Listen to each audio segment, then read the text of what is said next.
cooling down after my workout. I did not want to work out today.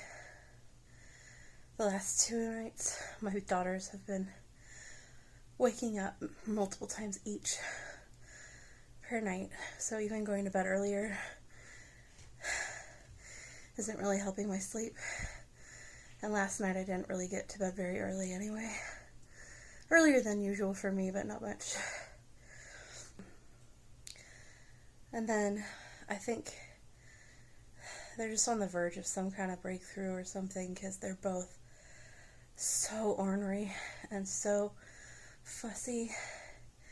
My toddler was just testing every limit. She just, every rule she's always been fine about, she broke. And it's just normal toddler stuff, but it's so exhausting to just admonish all day. Like, I try to do a good balance of gentle parenting, and then just, like basic boundary setting for her safety and teaching her that she can't just like decide which rules to follow. But it's really hard, especially when it's just day after day, and been lacking like external human contact a lot. My husband's been home really late the last couple days, and so I barely get to talk to him before bed. And tonight he got home on time but had to work on something late, and we had like a family reunion-y type dinner thing that I knew the cousins would want to meet the girls, so I took them with my parents. But they both just wanted me. They wouldn't go with my mom, they wouldn't go with my dad, they wouldn't like even remotely be held by anyone else. So I barely got to talk to anyone the whole time, and it really ended up for me just being on top of a really, really long low nap day. Like, they didn't nap in the morning, and then the toddler only napped like an hour, and she normally averages like 2.5 to 3 hours on a good day. And it seems like anything less than 2 hours, she's just so fussy and just overtired, overstimulated. She's one of those that winds up the more tired she is. It ended up just me being in the car for like an hour and 15 minutes each way, sitting between their high chairs in the back of my parents' car. And then me just, juggling both of them during the dinner. And I love my kids. It's not that I don't. I'm so grateful for them. I'm so grateful for the opportunity to be their parent. But just some days are so exhausting. And I just really didn't want to work out tonight when I got home. But I knew that I needed to, because I missed 2 days in a row because of last night, like, not being able to start it until crazy late, and I just knew I needed to do it today, and so I did it. Whew, sorry, I can't keep my eyes open, I'm so tired. So I did it, and I'm sure I'll be glad I did it tomorrow. But this was definitely a real struggle to get through every round. Every round I was like, well, maybe I should stop now.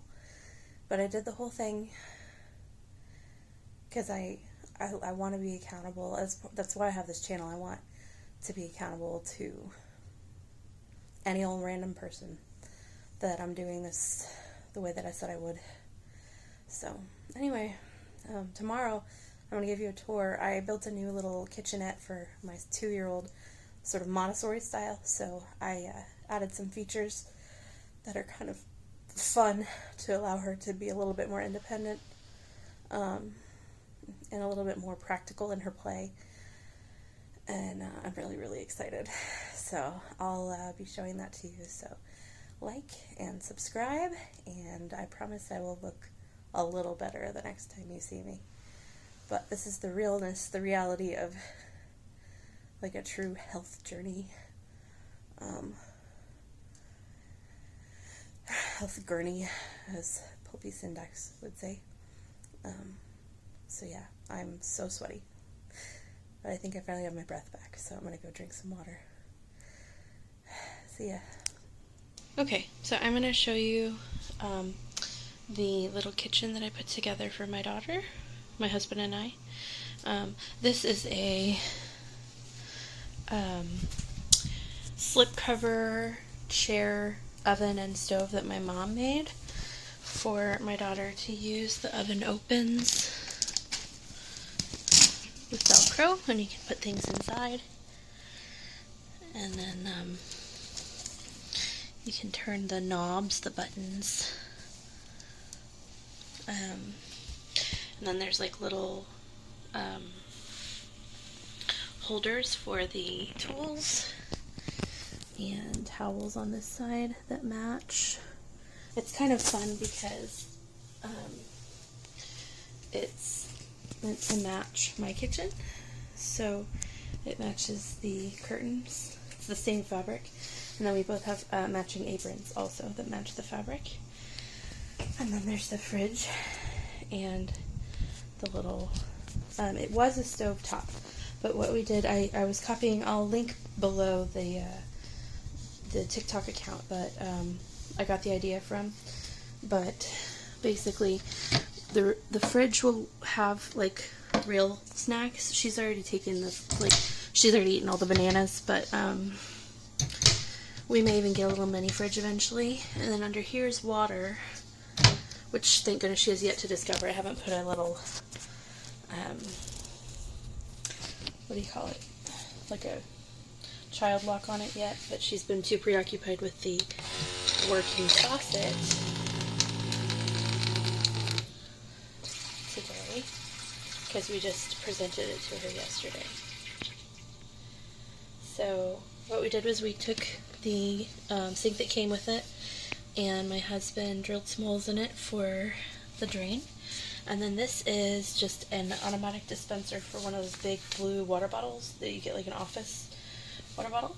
And then I just put a cutting board here for her to actually like learn to prep things, like very simple things. She's only 2, so like sandwiches. And then this is kind of a handy, like, just sort of all-purpose tool that's not sharp, but sharp enough to cut a banana, or cut up some strawberries, or cut a sandwich, but also spread peanut butter, whatever. She has other tools too that she can play with. Right now I'm just letting her kind of get used to it and play, and then over the next few months I'm hoping to teach her how to do some simple prep of her own snacks. And it's just below my pantry. I have canning cabinets, so yeah, so because this house was built in 1952, so it's very old. And they didn't really do pantries so much as like canned and jarred food. So yeah, so that is the little kitchenette that has a working faucet. Oh, I was also planning on putting a soap thing right here, probably one of those foam soaps, so she'll be more inclined to use it. My daughter loves water and especially loves washing her hands, so I'm excited that she'll be able to do that without me having to lift her up and have a full upper body workout every time.